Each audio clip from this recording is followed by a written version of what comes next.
So today I'd like to revisit, in a way, I think it's a kind of revisiting, form and emptiness.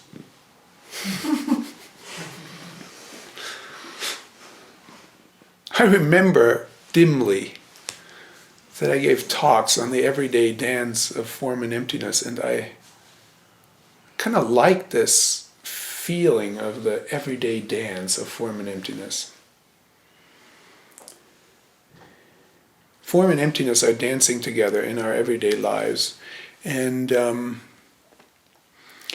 this dancing together means they're not the same. Form and emptiness are not the same, but they're also not different. So they're like a couple, and the couple keeps dancing.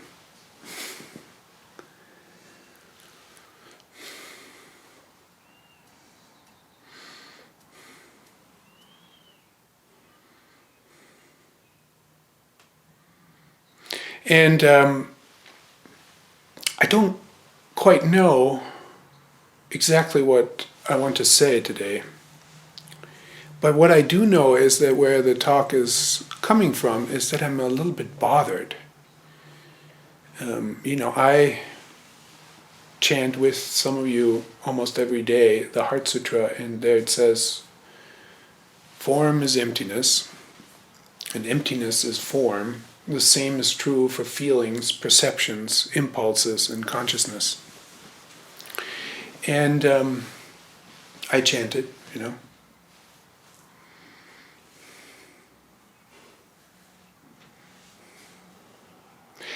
And what is being said there is so general. It is so vast. It covers so much ground. It's almost too much. It's like the ground that's covered here, the experiential ground that's covered here is everything. And it bothers me. It's like, how can you even dare say something like that? Is that true, or is it just, is this just, and then, the way somebody said it, right? And then it's written down, and then now we chant it. It was like the gospel. I don't know, it bothers me too. Like, how do you enter into such a statement and make it true for yourself? Or are you just, we're just saying it, and then we'll go on and watch a video on our phone or something. I'm making this up.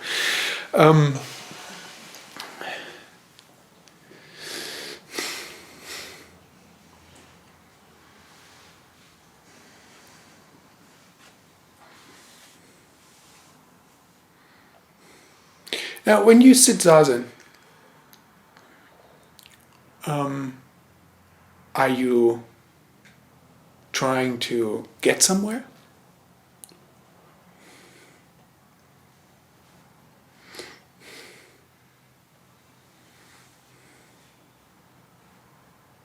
Are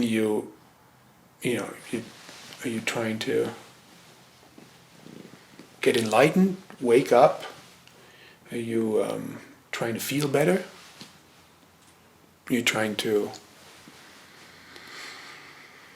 become a better person? Build your character? Do you have certain patterns in your life that you are bothered by and you'd like to change them?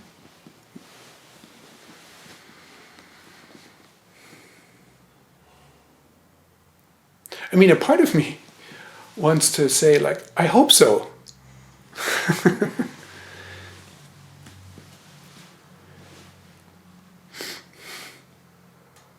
I mean, I know that some of you have this kind of agenda. And a part of me is like, I hope not. I hope you don't approach zazen that way.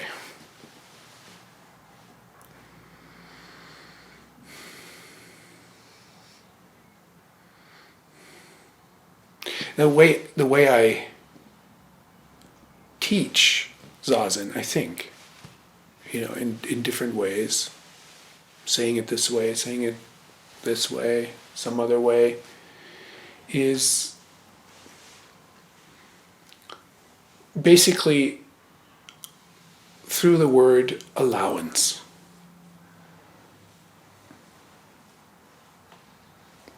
Allow, allow, allow, allow, allow. Allow your experience to be exactly what it is at this time.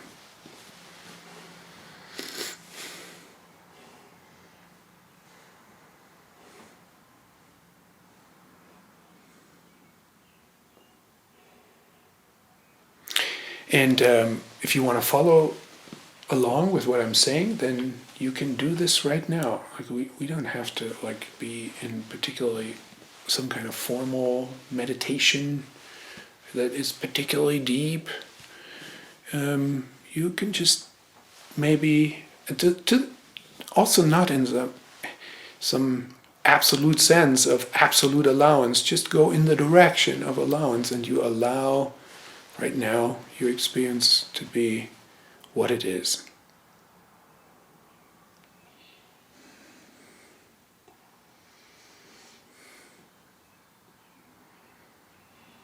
And then as you're turning your attention to what I call experience, you find various things. You find the body. You find the sensations of the body. You find certain sensations that are a little bit unpleasant. I came this morning, it's kind of cold, right? It's like wet and cold. Is that right?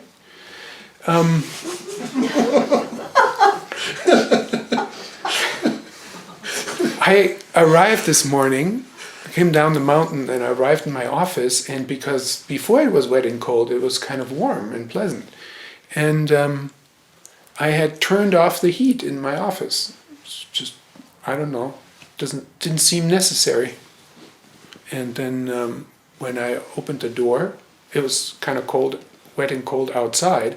But when I went into the office, it was kind of cold there too, which was a little disappointing. Ugh. Now I have to sit here. So I left my jacket on. I looked at the thermostat, 60 degrees, and well, that's not that bad, but it's also not cozy. I guess I wanted cozy, and I didn't have it.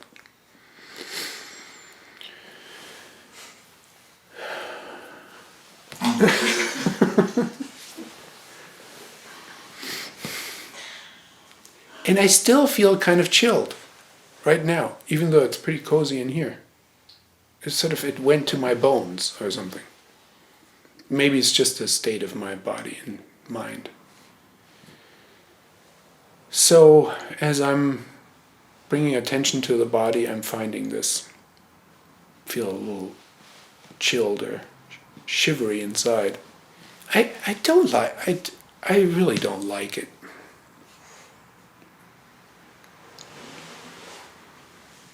Particularly now that I have to give a talk, I just don't like that there's this shivery feeling in me, because it almost feels like I'm nervous or something, but I'm not really nervous. It's just this kind of chilled feeling. And I wish I could just, rouse internal energy and be some sort of perfect spiritual practitioner and have no problem with the cold and feel warmth from the inside throughout my body. It's not what I'm feeling right now.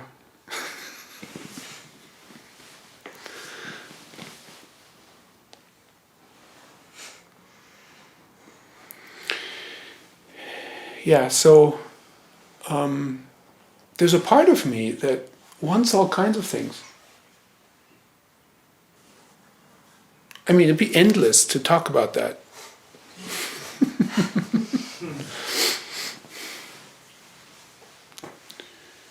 I can look at the body and find this particular pattern of sensation right now that I describe as shivery, and that's what I find in the body. I find other things in the body too. And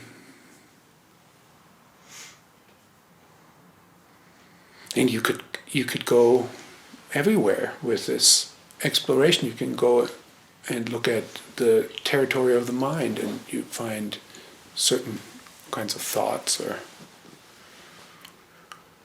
you find the absence of certain kinds of thoughts. That could be disturbing too. It's like you want to really think about something and it's not working. I have that often. Maybe because I sit too much zazen. Like I want to really think through something and it's not coming. It's not happening.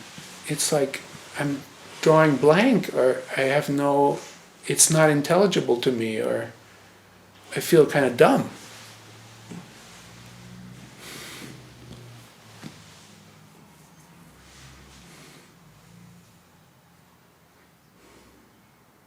I think most of us have certain sort of recurring thought patterns of, I don't know, I'm hesitant to say who we are, but like thoughts about ourselves, like ways we are, so you have certain descriptions of yourself, like I'm this kind of person. And then you have names for that,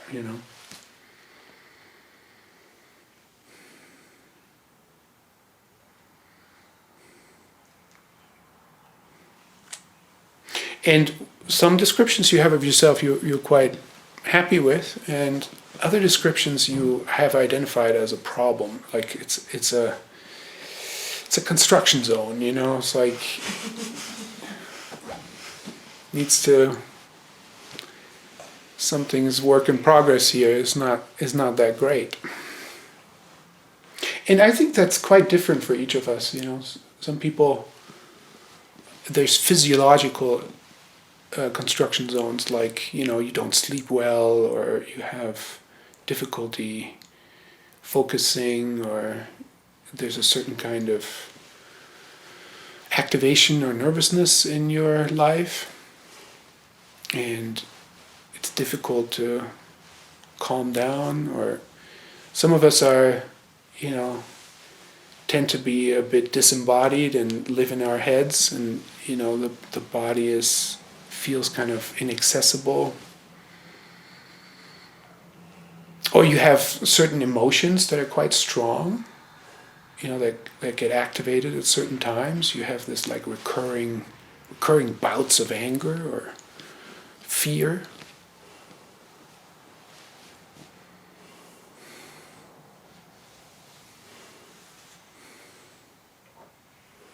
If you have an attitude in zazen, which I hope spills over the receptacle of zazen into your everyday life, moment by moment, as you bring attention to what you find as your life, as body sensations, as mental phenomena, as relationship, as ideas, thought patterns you have about the world,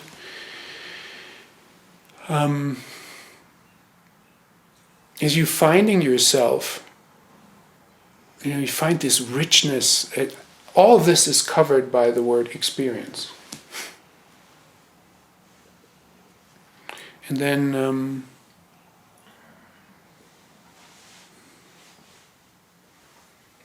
can you allow it to be exactly what it is? That's I'm just giving texture to this statement. Is like the way I teach zazen, I think, is allow your experience to be exactly what it is. So can we allow all of this to be exactly as it is? Or is there something coming in, a voice, an intention, a desire, an idea of wanting it to be different?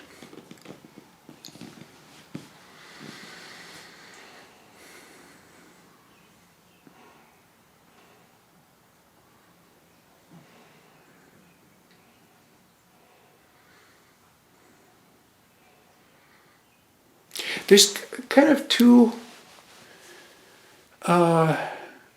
competing views that we can take, seemingly competing, because they're not reconcilable easily.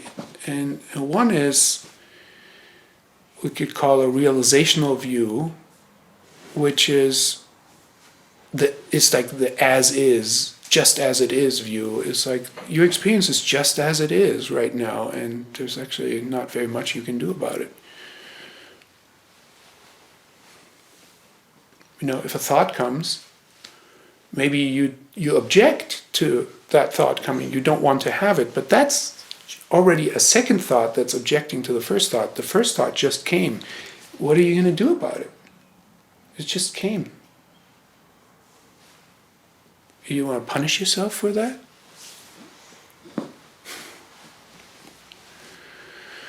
So things are the way they are.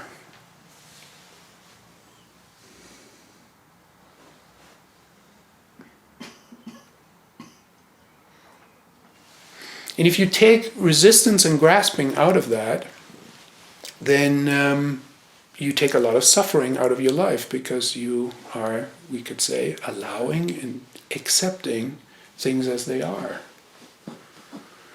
You're not, and I've already hinted at that, but you can have objections to everything. All of it. You don't like the way you look. You don't like the way you feel. You don't like the way somebody else looks. You don't like the way you feel about somebody else.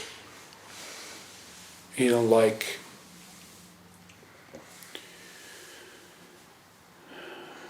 You have objections to the culture.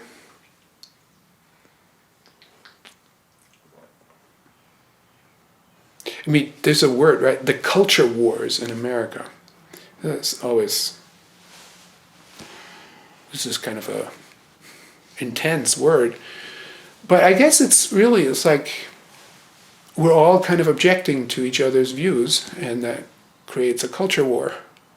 And then then you find a group that's, has your view, and then you group yourself with that group, and this other group has this other view, and then you can go to war.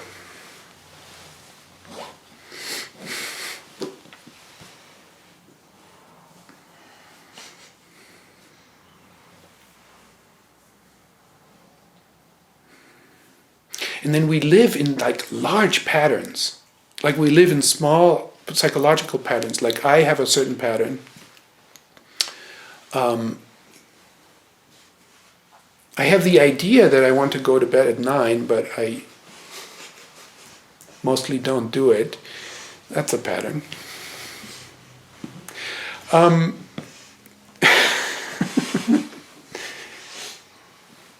And then we live in these large patterns. That's a pretty small pattern. Like, who cares besides me?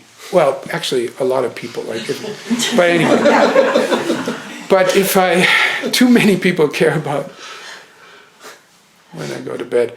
Anyway, there's large patterns. Like, we live in big systems, an economic system, political system, a constitution, maybe if you are part of a company or something, you live inside of a business model. These are large patterns, and they are, you could say because people buy, if we buy into them, we say yes, we live in a monetary system. Everyone basically agrees, it's hard to reject the monetary system, because how do you live? You say, I'm not going to use this money.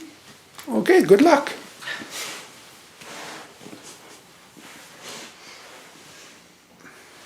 But you can have objections to how the monetary system works. It's not.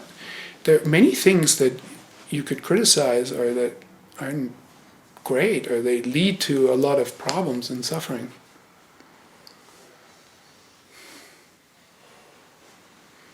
Politics in America are kind of topsy-turvy right now. It's like a lot of stuff just gets kind of like dismantled, thrown away, destroyed, that we sort of took for granted. Department of Education, we thought that was a reality, like the tree outside. It's like now it's gone.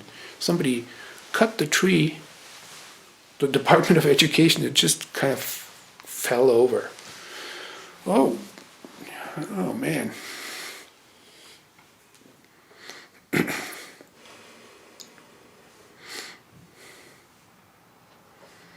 Maybe you don't like that. Maybe you don't like that thing was cut down. You have an objection. So I'm giving an example. You can object to a lot of things.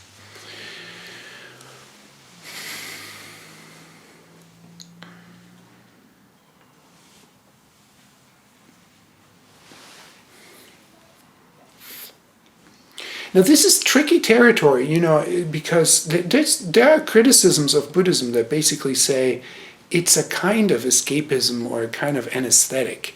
It's like you find a way to allow everything and to feel okay about everything the way it is, and that way you just kind of disengage from the problems of the world.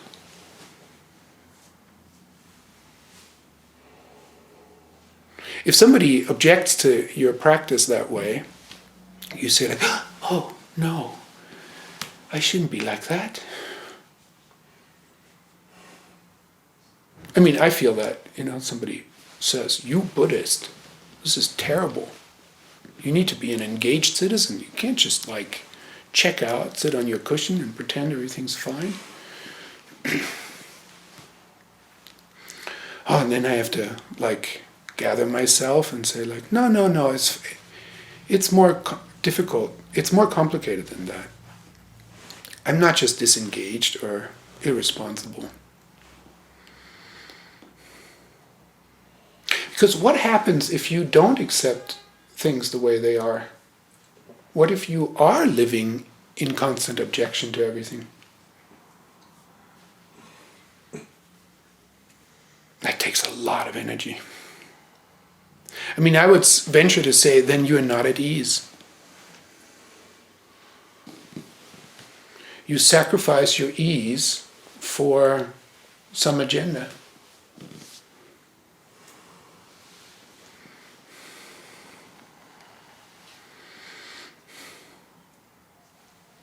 You can do it. You can do that.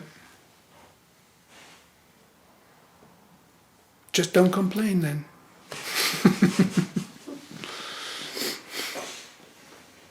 So Suzuki Roshi famously had this, it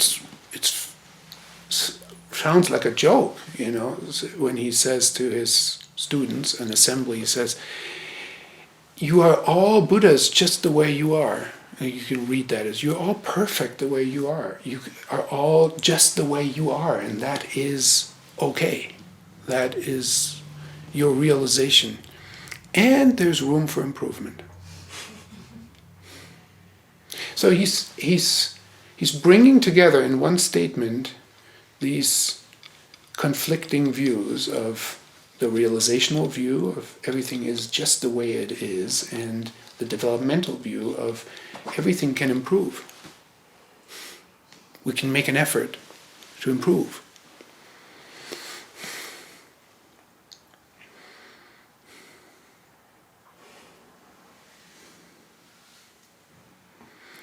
They're not really reconcilable, these two views. You can't really put them into, you can't integrate them. Everyone wants to integrate everything. You just stop integrating.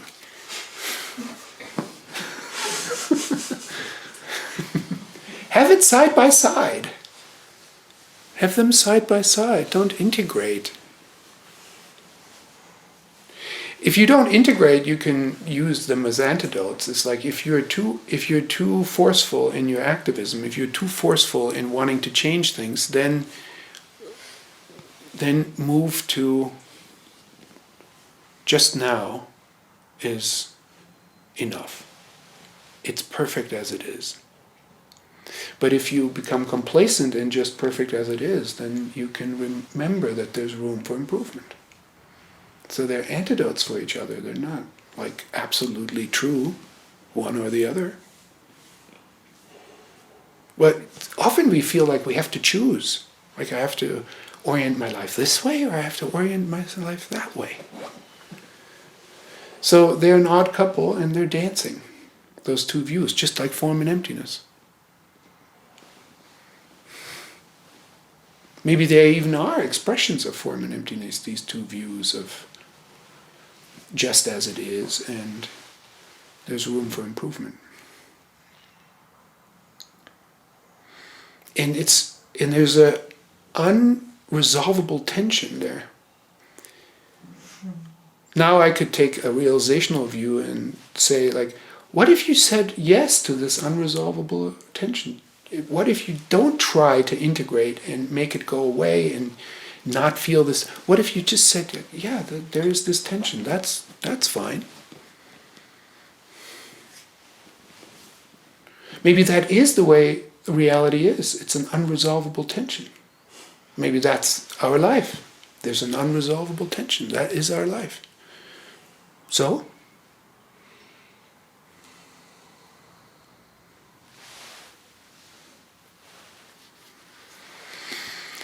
I think the word emptiness is a bit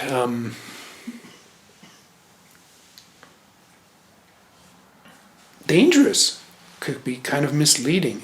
We think nothingness. Maybe it veers in the direction of nihilism. Like nihilism would be, well, nothing matters, anything goes. It's a kind of amoralism in nihilism too. It's like, oh, not just, that's one way. Throw your hands up, it's like, man. The other is actually, it's just a kind of nihilistic view of power. It's like, if you have power, just use it. Who cares?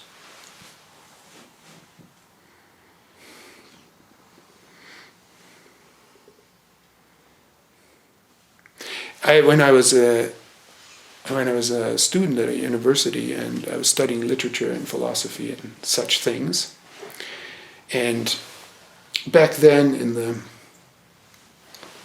90s, there postmodernism was a big thing. Everyone was thinking about postmodernity. And I remember I was in this seminar and one of the senior students, he was kind of like a co-teacher in the seminar, he said, modernity is, so he's giving this phrase that captures the spirit of modernity. The situation is serious, but not hopeless. And I think this originated actually in Austria, the dissolution of the Austrian-Hungarian Empire, and the situation is serious. It's dissolving. It's all falling apart. But it's not hopeless. We can do something. And then postmodernity was characterized by the statement, the situation is hopeless but not serious. Wow. Yeah.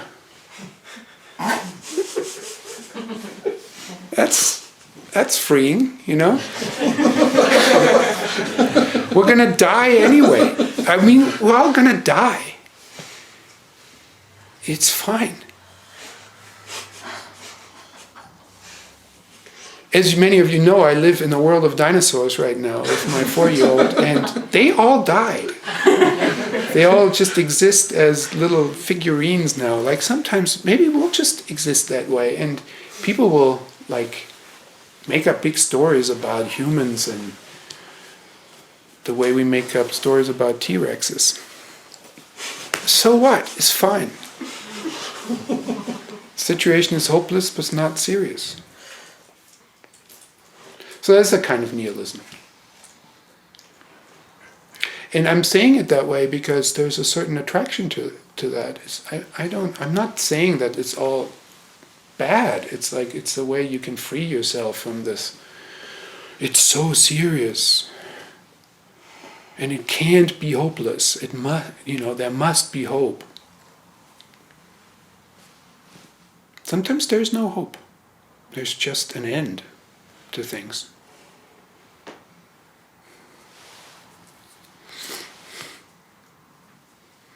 So emptiness can have this kind of tilt, but I don't think that's the right understanding. Even that tilt could be kind of helpful, like I'm saying jokingly, not so serious. I always find it kind of interesting, is like, when you look at death, if you look at death, death can make everything very serious, like, oh, I'm running out of time, or, I want to live, but I'm going to die. It's all very serious. But death could also make everything unserious. It's like, well, I'm going to die, so who cares? It just depends on how you use it.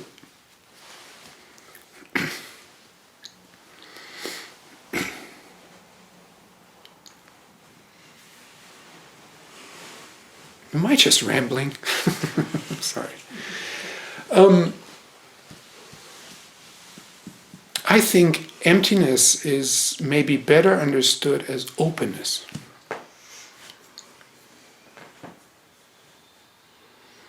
There's an openness with regard to time. It's like everything is changing. Nothing is a certain way once and for all. Everything is changing. Everything is unfolding and becoming otherwise all the time. That kind of openness. Everything is a process. And then there's a kind of openness of space. It's like nothing is, I don't know, it's funny to say it that way, but nothing is small. Everything is big. I'm kind of small, right? But only because I draw a boundary around myself. Like, because I'm saying I'm ending here. That's why I'm small. But if you take the boundary away, you're vast, infinite. Now, the Buddhist view is that there's no boundary anywhere. Everything is, like we say, interdependent, but it's even more than interdependent. Everything is undivided. Interdependent means like there's one thing and there's another thing and they're in relationship, but they're separate but connected. But undivided, the way I use the word undivided here is like there's not even a separation that you then connect. And so there's not even a connection because it's already undivided. That's vast. It's infinite. It's open in that way. Now, that might sound attractive, like, oh, let's be all open. Yeah, well, it's overwhelming. It's like we do have boundaries, like the skin is a boundary. We have psychological boundaries. You don't want everything to just happen to you. And this fact that there is, on the one hand, there's boundarylessness, that's openness. We should understand emptiness that way, I think. Then there's also form. And form is kind of closure. I talk about this a lot. It's like there's a single cell organism is for me, like, this is a great example of, like, it's a closure. It closes in on itself and it keeps an environment out, and that way it can control something that's happening inside. And human beings are more complex evolutions of that kind of being. Like, we have boundaries. We're a closure. And we keep the bad stuff out and we let the good stuff in. Why? Because we want to stay alive. If you stop doing that, you die. And anyway, if that's not so serious for you, okay, great. But, life exists because living beings have found ways to continue to live. If everyone had just given up, I don't think we'd be here. So a certain desire to keep the form, to make it last, to keep it intact, is actually what life is.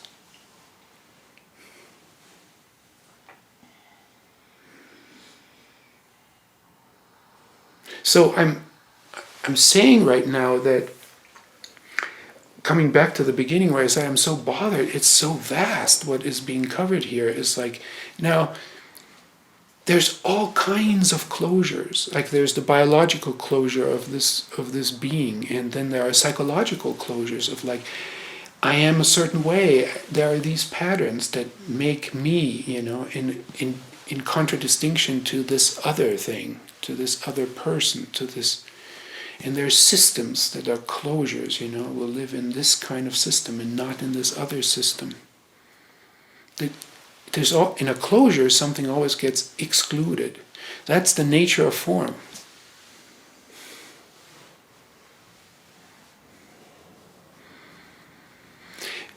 In many ways, I see practice as not getting trapped in your form. Accept your form, but not get trapped in it. Don't identify with it. Don't make it the one thing that's true, that must be this certain way. So, if you empty it out, it means like maintain openness in the midst of form. Form is emptiness. That we could read it as maintain openness in the midst of form, as a practice, not as a philosophical statement. So, if you have pain, you sit zazen, you've got some discomfort. One way you practice closure is that you locate yourself in your head, I'm here, the pain is over there, that's that thing that I don't like, let's do something about it. This is form interacting with form, and the pain that you feel in your knee or in your back or wherever. And I'm using this just as an example, because we know it intimately from sitting zazen. That pain, just by calling it pain, by locating it in space, it's like you make it into an object. It's there. And I don't like it. And maintaining openness in the midst of your discomfort would be to allow your attention to maybe just first flow around and then flow into and flow through this area, this painful area, and you're allowing a kind of openness and spaciousness to surround it and to maybe actually exist in the midst of it. And what do you find when that happens? You find that thing that you call pain isn't a thing, and it's not that rigid. It actually vibrates with sensation. Unpleasant sensation, or you have labeled them unpleasant, but it kind of vibrates. It's an activity. It's moving, actually. You're afraid of the movement. You're afraid of the movement of that pain. And that's why you shut it, you enclose it into this thing, separate yourself, and try to have either an aggressive or avoidant relationship to it. And the opposite of that, to maintain openness within what is to let attention flow into it and discover what it really is. And it's a kind of vibrating activity. Now take that to other arenas of your life.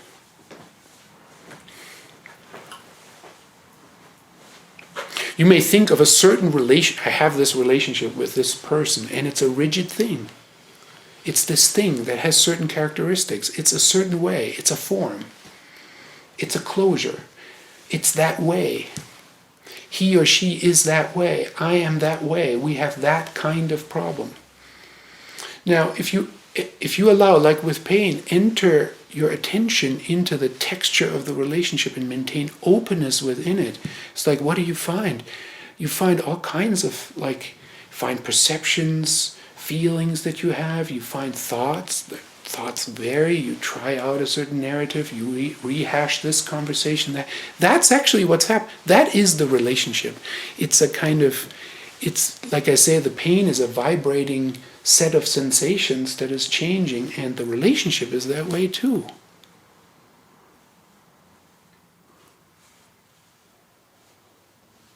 You maintain openness in the midst of what seems to be rigid form.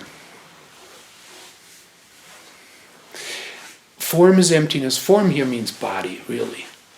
Let's say. Rupa is the word that's translated here. Form is emptiness.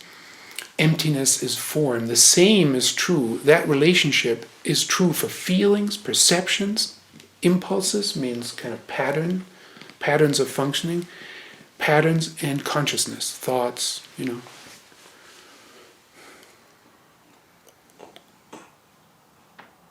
Covers all of experience. Maintain openness in the midst of unenclose your experience.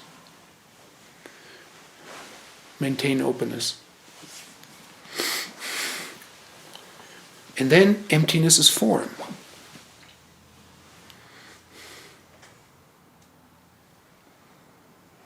Emptiness is form. Emptiness is feeling. Emptiness is perception. Emptiness is impulses. I like conditioning here. Emptiness is patternedness. Emptiness is consciousness.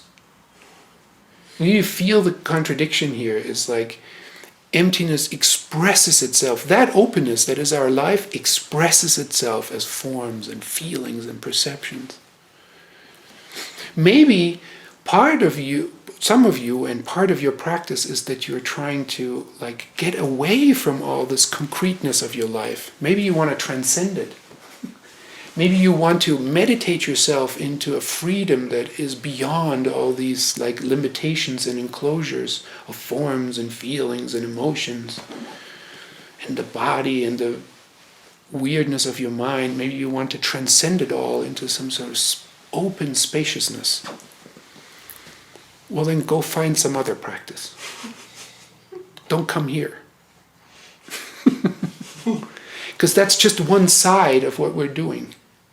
The other side is to enter into the concreteness of your life. Emptiness is form. Emptiness is feeling. There will always be feeling. So get used to it. At all times there's feeling.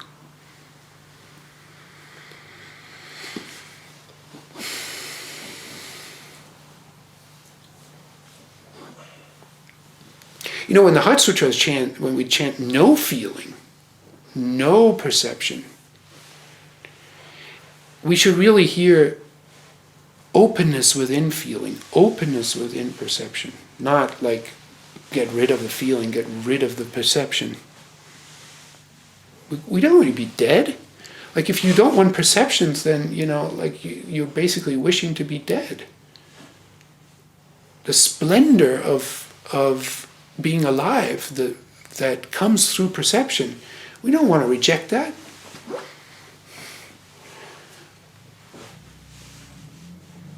Just because it's difficult. We want to live it fully and maintain openness within it. Free ourselves from rigidity.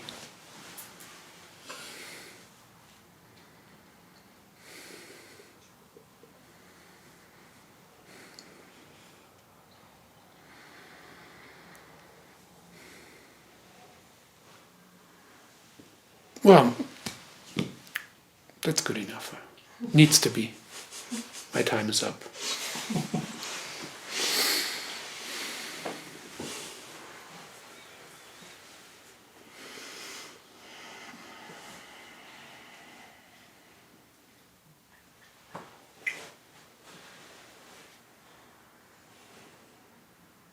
Allow yourself to be formed by a situation. That's your showing up as somebody with something. One of the koan commentary phrases that I've always liked the most is, don't set up shop there. Don't set up shop. Maintain openness. Thank you.